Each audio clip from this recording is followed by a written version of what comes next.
Hello, welcome back to Blue Harvest Toys.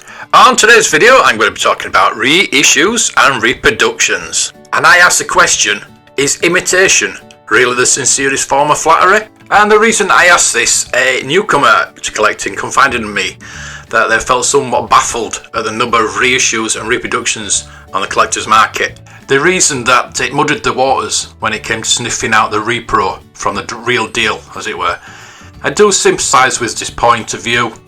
When I recently tried to buy some vintage Palitoy Action Man items, I was faced with a multitude of reissued Action Man 40th, 50th anniversary, etc.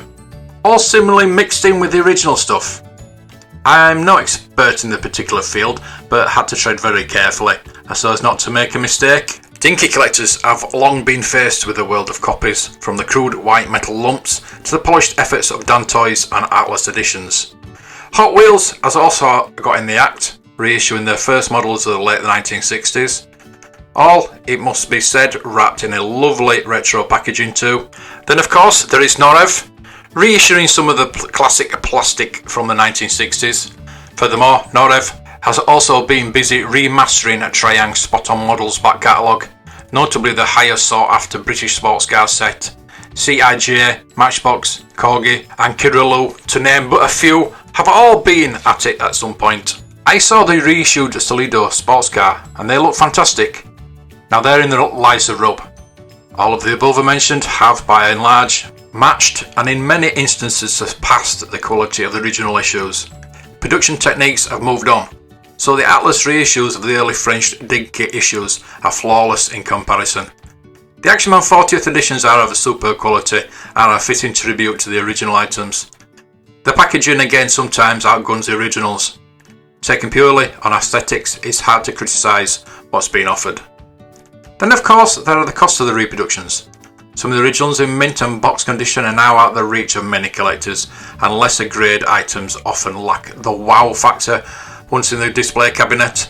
Also, where the Action Man 40th is concerned, reissue parts have allowed the completion of original items, particularly those with easily damaged accessories. So too, Dan Toys and Atlas have shown real creativity by issuing modelled Dinky Never Made. All to a high standard too. So what's wrong with a showcase full of reproductions rather than the expensive originals? Let's also not forget that many collectors neither have the time nor the skills to restore tatty models to their former glory. Some just want nice models that they can put in the cabinet and can admire without fuss or drama. I suppose the trouble starts when the collectors unwittingly buy reissues believing them to be originals, with prices to match. Some may read this and may scoff, but if you aren't abreast of market developments, you would hardly be aware that, for example, the French Dinky ISO block coach had been reissued. In researching this piece, I was amazed at some of them, and really had little idea of the amount of reissued models. As with anything, that all depends on the knowledge, and to some extent the integrity of the vendor and the knowledge of the buyer. I'm sure that for some the reproductions are indeed a route into the hobby, much like who cut their teeth with yesteryears and the boom of the 80s. I think far from thinking that there is anything sinister to be found here, it's simply a case of things moving on. I can still remember a time when Dinky toys without windows were thought to be the only thing worth collecting. Neither do I think, as some do, that they devalues the originals. I think the antiques market changing fashions dictates values. Solely as long as people are still buying and enthusiastic about toys and models, does it really matter what they buy? If you watch my channel long enough, you'll know my thoughts on reproduction on one certain aspect of collecting, and for me it just defeats the object. But as I say, collect what makes you happy. It is a hobby after all.